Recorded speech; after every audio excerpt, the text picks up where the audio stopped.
Hello everyone, welcome back to my channel. આજે આપણે ધોરણ 11 સંસ્કૃત વિષયમાં દ્વિતીય પરીક્ષાની પેપર સ્ટાઇલ કેવી હશે એના વિશે વાત કરીએ. તો શરૂ કરીએ આજનો આ વિડીયો. વિદ્યાર્થી મિત્રો, ધોરણ 11 સંસ્કૃત વિષયની અંદર દ્વિતીય પરીક્ષાનું પેપર વિજ્ઞાન પ્રવાહ તેમજ સામાન્ય પ્રવાહમાં એક સરખું જ આવશે. પેપર સ્ટાઇલની વાત કરીએ તો વિભાગ એ ની અંદર પદ્યખંડોનો માતૃભાષામાં અનુવાદ કરો કોઈ પણ એક. અહીંયા પદ્યમાંથી ફકરા આપેલા હશે એકના અથવામાં એક. આપણને જે આવડતો હોય એ એક ફકરાનું ગુજરાતીમાં અનુવાદ કરવાનું છે. કુલ ગુણ 4 રહેશે. ત્યારબાદ વિવરણાત્મક નોંધ લખો.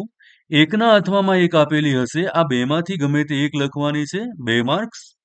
ત્યારબાદ શ્લોક પૂર્તિમાં જ એવું જ છે વિદ્યાર્થી મિત્રો, એક શ્લોક પૂર્તિની અથવામાં બીજી શ્લોક પૂર્તિ આપેલી જ હશે, બેમાંથી કોઈ એક જ લખવાનું છે, એના પણ ગુણ 2 છે.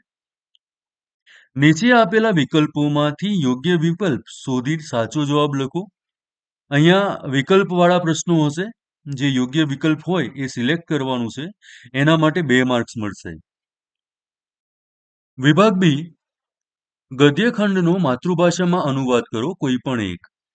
અહીંયા ગદ્યમાંથી 2 ફકરા આપેલા હશે, એકના અથવામાં બીજો, બેમાંથી કોઈ એક લખીશું. 4 માર્ક્સનો પ્રશ્ન છે.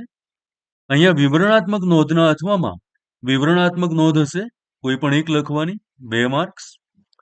રિક્ત સ્થાનોની પૂર્તિ કરો એટલે કે ખાલી જગ્યા પૂરો. એ ખાલી જગ્યા આપણને 2 માર્ક્સની પૂછાશે. નીચે આપેલા વિકલ્પોમાંથી યોગ્ય વિકલ્પ શોધી સાચો જવાબ લખો. વિકલ્પવાળો પ્રશ્ન છે વિદ્યાર્થી મિત્રો, સાચો વિકલ્પ પસંદ કરશો તો અહીંયા 2 માર્ક્સ મળશે.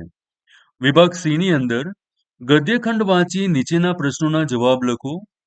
કોઈ એક ગદ્યનો પેરેગ્રાફ આપેલો હશે, એના પ્રશ્નો વાંચવાના છે ને જવાબ ફકરામાંથી જ શોધીને લખવાના છે. કુલ ગુણ 4 રહેશે. સમીક્ષાત્મક નોંધ લખો કોઈ પણ એક, એટલે કે એકના અથવામાં એક હશે, કોઈ એક લખવાની છે, એના 2 માર્ક્સ. સંદર્ભ લખો, એના પણ 2 માર્ક્સ છે.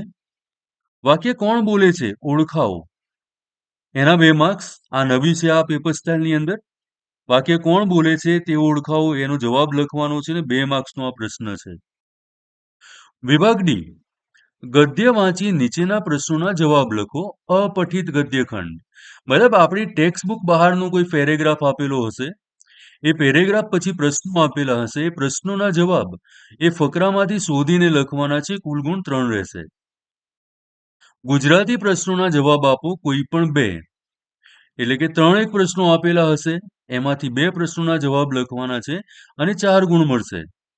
રિક્ત સ્થાનની પૂર્તિ કરો, ખાલી જગ્યા પૂરવાની છે, 3 માર્ક્સનો પ્રશ્ન છે. વિભાગ ઈ, પરિચયાત્મક નોંધ લખો, કોઈ પણ 2 લખવાની છે. કુલ ગુણ 4 છે.